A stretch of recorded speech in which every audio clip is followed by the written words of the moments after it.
ರಾಜ್ಯದಲ್ಲಿ power sharing ಚರ್ಚೆ ಜೋರಾದ ಬೆನ್ನಲ್ಲೇ ಚನ್ನಗಿರಿ ವಿಧಾನಸಭಾ ಕ್ಷೇತ್ರದ ಶಾಸಕ ಶಿವಗಂಗಾ ಸ್ಫೋಟಕ ಹೇಳಿಕೆಯನ್ನ ಕೊಟ್ಟಿದ್ದಾರೆ. ದಾವಣಗೆರೆಯಲ್ಲಿ ಶಾಸಕ ಬಸವರಾಜ ಶಿವಗಂಗಾ ಸ್ಫೋಟಕ ಹೇಳಿಕೆಯನ್ನ ಕೊಟ್ಟಿದ್ದಾರೆ.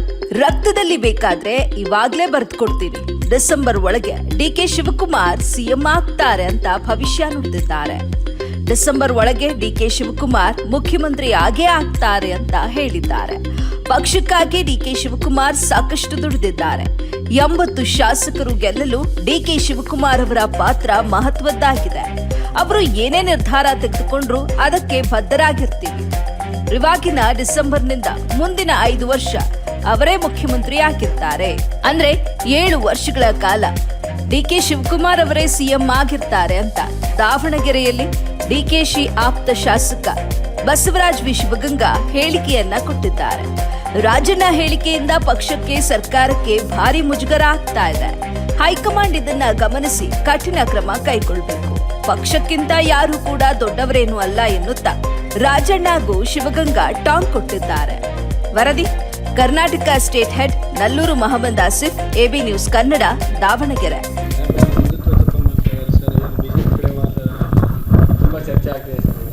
ಯಾವುದು ಇಲ್ಲ, ಈಗ ಹಿಂದೂ ಜಪ ಅಂತಲ್ಲ, ಶಿವರಾತ್ರಿ ದಿನ ಶಿವನ್ ನೆನೆಸ್ತಾನೆ ರೈಮ್ ನೆನೆಸೋಕ್ಕಾಗ್ತದ?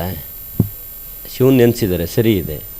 ಈಗ ಹಿಂದೂಗಳಾಗಿ ಹುಟ್ಟಿ ಹಿಂದೂಗಳ ಪರವಾಗಿ ಮಾತಾಡ್ತಾರೆ ಅಂದರೆ ಅದು ಏನೊಂದು ಮಾತು ತಪ್ಪು. ಅದೆಲ್ಲ ಸೀನಿಯರ್ಸ್ಗಳು ಸುಮ್ಮನೆ ರಾಜಕೀಯ ಬೆಳೆಗಳು ಬೇಯಿಸ್ಕೊಳ್ಳೋಕೆ ಸುಖ ರಾಜಣ್ಣವ್ರು ಮಾತಾಡ್ಬೋದು ಏನಾದ್ರು. ನಾನು ಹೈಕಮಾಂಡ್ ಮನವಿ ಮಾಡ್ತೀನಿ, ಫಸ್ಟು ರಾಜಣ್ಣ ಬಾಯಿ ಮುಚ್ಚಿಸ್ಬೇಕು. ಯಾಕಪ್ಪ ಅಂದರೆ ನಮ್ಮ ಸರ್ಕಾರಕ್ಕೂ ಆಮೇಲೆ ನಮ್ಮ ಪಕ್ಷಕ್ಕೂ ಮುಜುಗರ ಆಗ್ತದೆ. ಏನು ಯಾರ ಅವಶ್ಯಕತೆ ಇಲ್ಲ ಪಕ್ಷಕ್ಕೆ. ರಾಜಣ್ಣ ಮೇಲೆ ಕ್ರಮ ತಗೊಳ್ಳೇಬೇಕು ಅಂತ ನಾನು ಒತ್ತಾಯ ಮಾಡ್ತೀನಿ ಹೈಕಮಾಂಡ್ಗೆ. ತಪ್ಪೇನಿದೆ? ಈಗ ಕರೆದಿದ್ದಾರೆ, ಶಿವರಾತ್ರಿ ಮಹೋತ್ಸವ ಕರೆದಿದ್ದಾರೆ, ಹೋಗಿದ್ದಾರೆ. ಸಹಜವಾಗಿ ಎಲ್ಲ ಪಕ್ಷದ ಮುಖಂಡರು, ಅದು ಜಾತೀಯತೆ ಅಥವಾ ಪಕ್ಷದ ಕಾರ್ಯಕ್ರಮ ಅಲ್ಲ. BJP ಪಕ್ಷದ ಕಾರ್ಯಕ್ರಮದಾಗ ಹೋದರೆ ತಪ್ಪು. ಇದು ಒಂದು ರಾಷ್ಟ್ರೀಯ ಹಬ್ಬ, ಎಲ್ಲರೂ ಶಿವರಾತ್ರಿ ಹಿಂದೂಗಳ ಹಬ್ಬ. ಅದೇ ರೀತಿ BJPಯಿಂದ ಅವ್ರನ್ನ ಕರೆದಿದ್ದಾರೆ, ಕಾಂಗ್ರೆಸ್ಸಿಂದ ನಮ್ಮ ಲೀಡರ್ ಕರೆದಿದ್ದಾರೆ, ಹೋಗಿದ್ದಾರೆ. ತಪ್ಪೇನಿದೆ? ನಾನು ಕರೆದು ನಾನು ಹೋಗ್ತೀನಿ, ನಾನೇನು ಹೋಗಲ್ಲ ಅಂತೀನಿ. ಅದ್ರಾಗೇನಿಲ್ಲ. ನಾವೇನು ಹಿಂದೂಗಳಲ್ವಾ? ಹಿಂದೂಗಳು ಶಿವರಾತ್ರಿ ಮಾಡಿದ್ರೆ ಯಾರು ಮಾಡ್ತಾರೆ? ಕ್ರೈಸ್ತರು ಮಾಡ್ತಾರಾ? ನಾವು ಮಾಡಿದ್ವಿ, ತಪ್ಪೇನಿಲ್ಲ.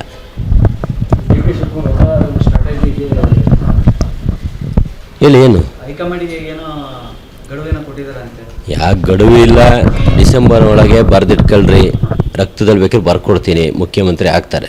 ಇದಂತೂ ಡಿಸೆಂಬರ್ ಒಳಗೆ ಆಗ್ತಾರೆ, ರಕ್ತದಲ್ಲಿ ಬರ್ಕೊಡ್ತೀನಿ, ಆಗ್ತಾರೆ, ಬರೆದಿಟ್ಕೊಳ್ರಿ ಅಷ್ಟೇ. ನೀವೇ ಗಪ್ ಚುಪ್ ಆಗ್ಬಿಟ್ರಲ್ಲ. ಪವರ್ ಶೇರಿಂಗ್ ಏನಲ್ಲ. ನಾವು ಕಷ್ಟಪಟ್ಟಿದ್ದೀವಿ, ಕೆಲಸ ಮಾಡಿದ್ದೀವಿ. ನಿಮಗೆ ಮುಂಚಿಂದನೂ ಹೇಳ್ತಾ ಇದ್ದೀನಿ, 0 ಇದ್ದಂಥ ನಮ್ಮ ಲೋಕಸಭೆನ 9 ಸ್ಥಾನಕ್ಕೆ ತಂದಿದ್ದೀವಿ. 86 ಇದ್ದಂಥ ವಿಧಾನಸಭೆನ 140ಕ್ಕೆ ತಂದಿದ್ದೀವಿ. ಇತಿಹಾಸ ಸೃಷ್ಟಿ ಮಾಡಿದ್ದೀವಿ. ಸಂಘಟನೆ ಮಾಡಿದ್ದಾರೆ, ದುಡ್ಡು ಖರ್ಚು ಮಾಡಿದ್ದಾರೆ, ಎಲ್ಲ ರೀತಿಯಿಂದನೂ ಪಕ್ಷಕ್ಕೋಸ್ಕರ ತ್ಯಾಗ ಮಾಡಿದ್ದಾರೆ, ಸಮಾಧಾನ ಹೋಗಿದ್ದಾರೆ. ಅದನ್ನೆಲ್ಲ ನೀವು ವೀಕ್ನೆಸ್ ಅನ್ಕೋಬೇಡಿ.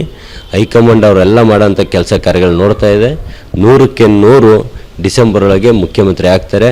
ನೀವು ಬರೆದಿಟ್ಕೊಳ್ರಿ, ನಾವು ಬೇಕು ಅಂದರೆ ಇವತ್ತು ರಕ್ತದಲ್ಲಿ ಬರ್ಕೊಡ್ತೀನಿ. ಯಾವ ನೆಟ್ವರ್ಕ್ ಇಲ್ಲ.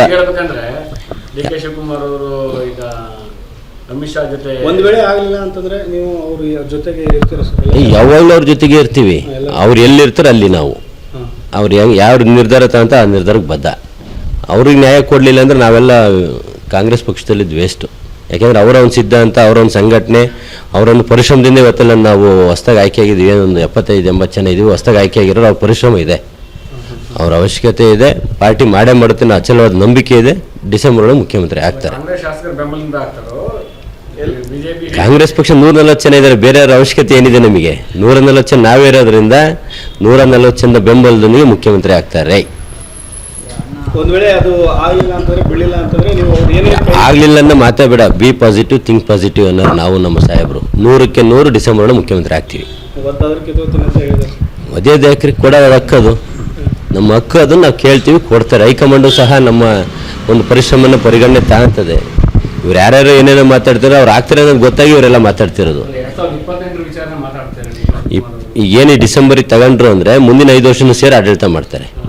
ಅಲ್ಲಿ ಹೆಚ್ಚಿಗೆ 7 ವರ್ಷ CM ಆಗ್ತಾರೆ ಕಂಟಿನ್ಯೂ.